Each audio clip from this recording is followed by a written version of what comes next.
Morning সবাইকে। আজ 17ই October শুক্রবার। আমাদের সেই বহু প্রতীক্ষিত আদি কৈলাস যাত্রা শুরু হচ্ছে। হাওড়া স্টেশনে চলে এসেছি সকাল সকাল 8:15টার সময়। লালকুয়া এক্সপ্রেস আমাদের।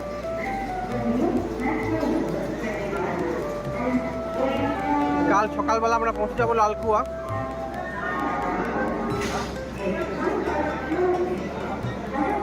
আর তারপরে আস্তে আস্তে আস্তে থাকবে সব যাত্রার বিবরণী। কিছু কিছু ট্রেনের যাত্রাও দেখবো আমরা। So waiting for some happening moments.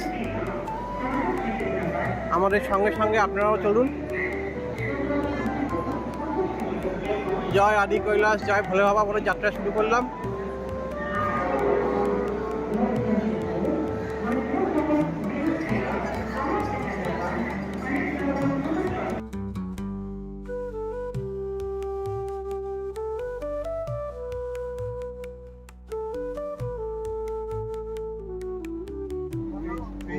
আমাদের সহযাত্রীরা হাই বলে দাও।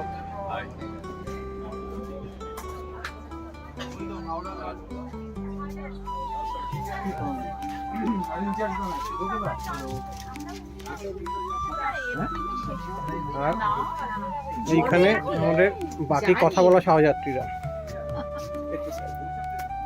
আমাদের সঙ্গে সমাধি, শুভব্রত, এনাদের সঙ্গে বাই চান্স দেখা হয়ে গেল। ভালোই কাটবে সময়। হ্যাঁ, আমরা সবাই একসঙ্গে আমাদের সহযাত্রী আপনারা। পথের যাত্রী পথের যাত্রী হচ্ছে আসল বন্ধু।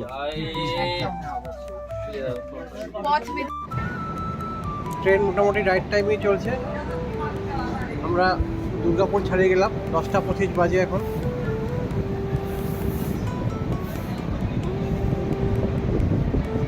দুর্গাপুর ঠিক সময় ঢুকেছিল। দুর্গাপুর ছাড়িয়ে আপনারা চলেছি সামনের দিকে। আমরা লাঞ্চ ট্রেনেই নেব। লাঞ্চ উঠবে ধানবাদ থেকে।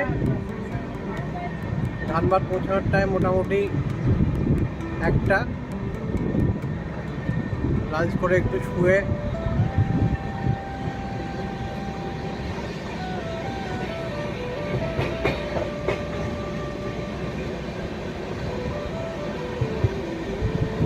ট্রেনটা শুনে খুব ভালো চলে, একদম রাইট টাইমে পৌঁছে দেয়। দেখা যাক। দুর্গাপুর শহরাঞ্চল ছাড়িয়ে যাচ্ছি।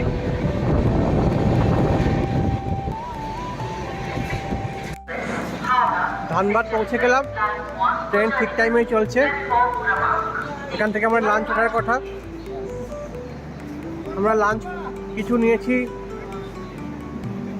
জোম্যাটো থেকে, আর কিছু নিয়েছি ট্রেনের IRCTC লাঞ্চ নিয়েছি। চলতি লাঞ্চ যা পাওয়া যায়, একটা ভেজ রাইস, একটা আন্ডা রাইস।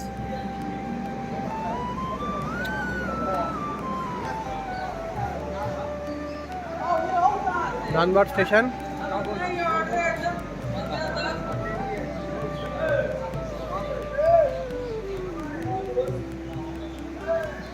দেখা যাক আগের ট্রেন কেমন চলে। এরপরে ডেরিয়ান ফোন আছে, গয়া আছে, বেনারস পৌঁছাবে সন্ধ্যাবেলা। এখন বেনারসের তো ট্রেন থেকেই নাকি ঘাট দেখা যায় সুন্দর। লখনৌ পৌঁছাবে রাত্রে প্রায় 11টা নাগাদ। যতগুলো স্টেশন পারবো কভার করব।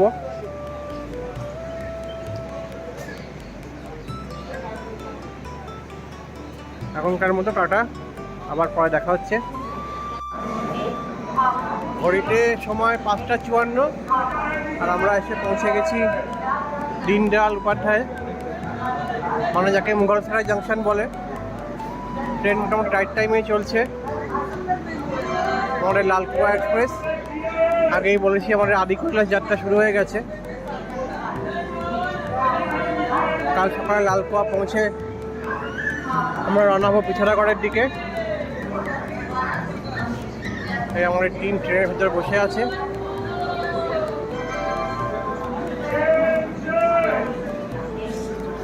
মুঘলসরাই স্টেশন।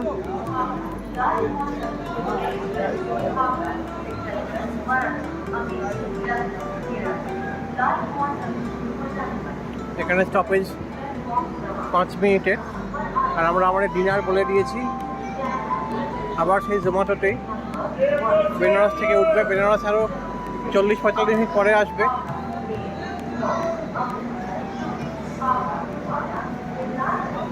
তাহলে আবার দেখা হবে বেনারসে।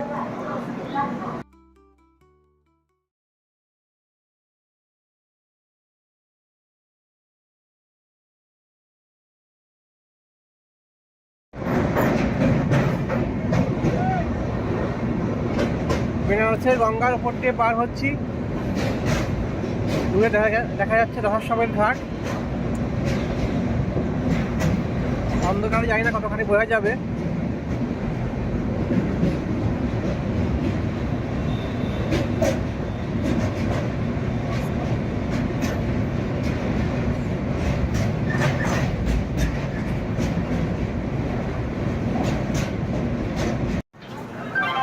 বেনারস পৌঁছে গেছি। ট্রেন ঠিক টাইমে চলছে। 5 মিনিট স্লো হতে পারে। বেনারস স্টেশন রমরম করছে মানুষের ভিড়ে।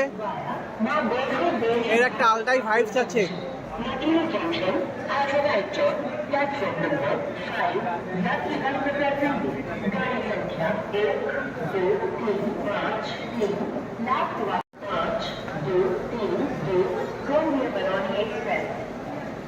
বেনারস স্টেশন, আমাদের খাবারও এসে গেছে।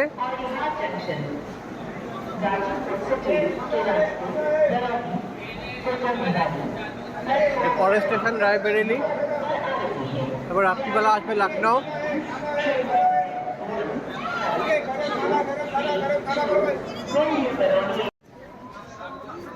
ডালকুয়া এসে পৌঁছলাম সকাল 6:55-তে। আধ ঘন্টা মতো লেট ছিল ট্রেনটা। একটা যাত্রা সম্পন্ন হলো। এবার পথের যাত্রা শুরু। ট্রেন যাত্রা শেষ।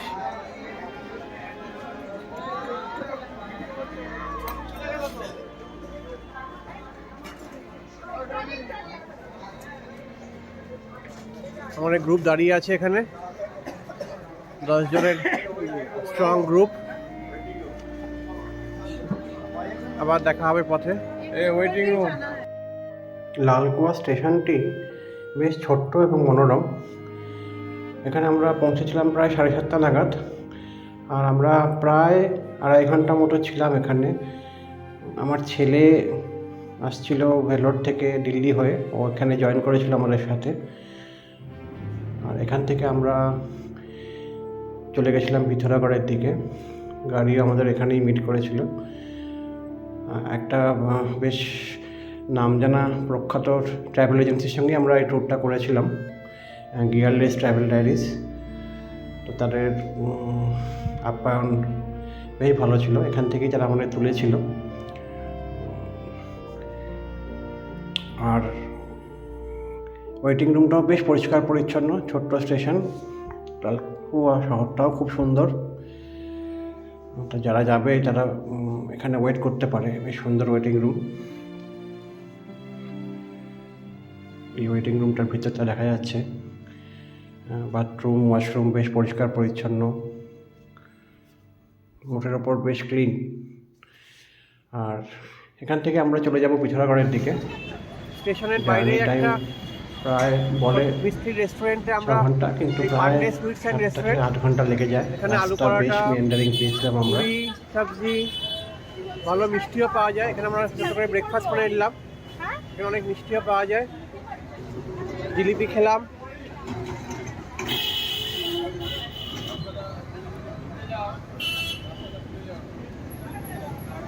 ব্রেকফাস্ট করে এখন এগিয়ে যাচ্ছি আবার স্টেশনের দিকে, ওয়েটিং রুমের দিকে।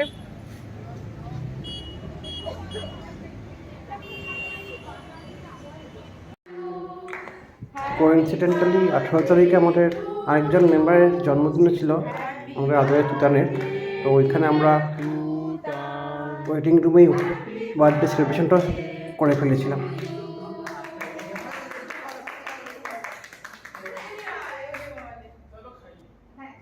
আমাদের গাড়ি এসে গেছে, এই দুখানা আমাদের গাড়ি, এই একটা আর এই একটা স্করপিও।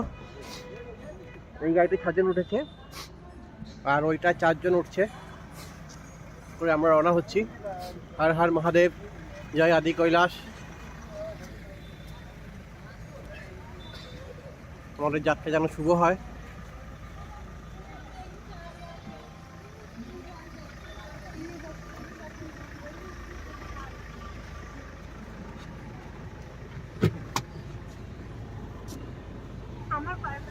আমাদের ড্রাইভার ভাই, একদম স্যার।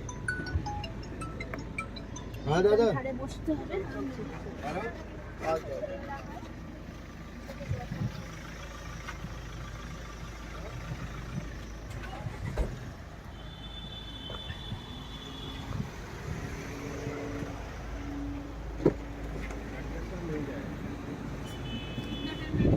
यहाँ से मैम वैसे जाते तो এই আমাদের ড্রাইভার ভাই আলমোড়া ক্রসিং কার্তিক ভাই, ভাই পেছনে আমার টিম বসে আছে।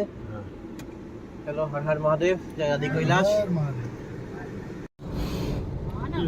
আমরা লালকুয়া থেকে বেরিয়ে বিশালাগড়ের দিকে যাচ্ছি। সুন্দর রাস্তা সামনে। আমরা দুটো স্করপিও দিয়েছি আমাদের। আমরা 5 জন, এক চাকার যে 4 জন, একটা গাড়িতে 6 জন এরকম করে বসেছি। বাচ্চারা সব একটা গাড়িতে চলে গেছে। রাস্তায় বেশ ট্রাফিক আছে, কমার্শিয়াল গাড়ি বেশি, আর রাস্তার দুধারে প্রচুর পেয়ার। পাহাড়ের প্রথম দর্শন পাওয়া গেছে। आज धनगढ़ तक आ रहा है, कल আমরা অনেকখানি এগিয়ে এসেছি টনকপুরের দিকে। नहीं पहुंचा। আর সামনে ওই দেখা যাচ্ছে হালকা সবুজ রঙের পাহাড়।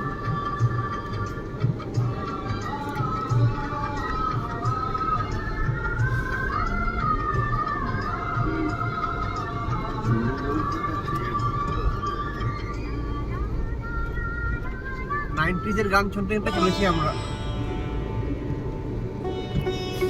আর এই সামনে পাহাড়।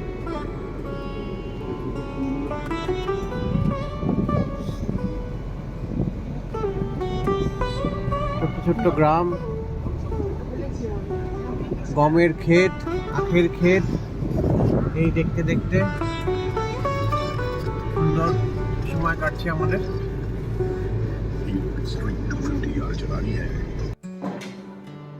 আমাদের লাঞ্চ এসে গেছে। এগ ফ্রাইড রাইস,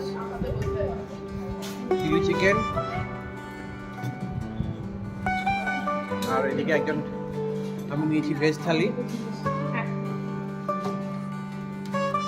সব কথা বন্ধ।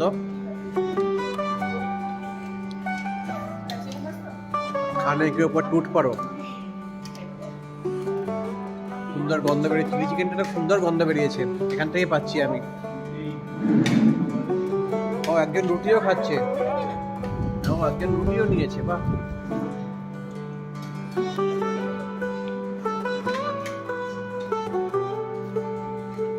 চলো, পেট ভরে খেয়ে আবার যাত্রা শুরু হবে।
আমরা এসে পৌঁছেছি এখন চাম্পাবাদ।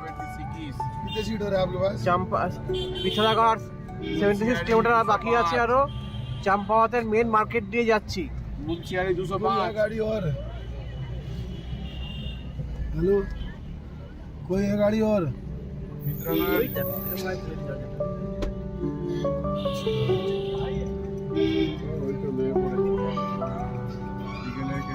भाई किसका है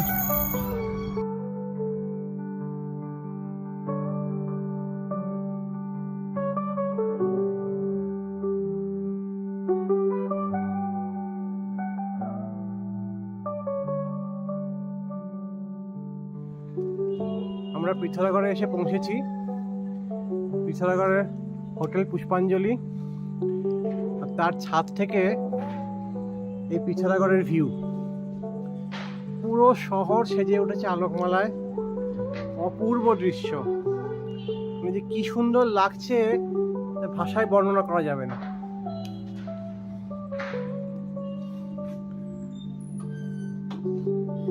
অপূর্ব সুন্দর দৃশ্য চতুর্দিকে।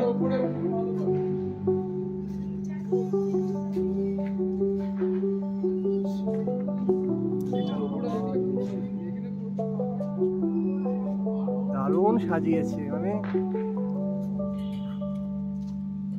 কি অপূর্ব লাগছে দেখতে। ওখানে সামনে বাজি ফাটানো হচ্ছিল দেখলাম।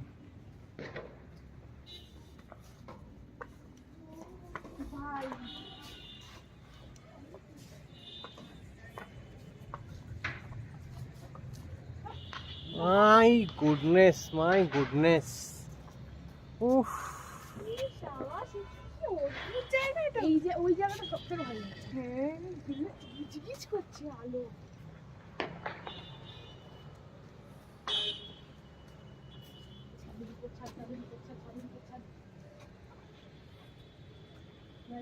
অসাধারণ দৃশ্য।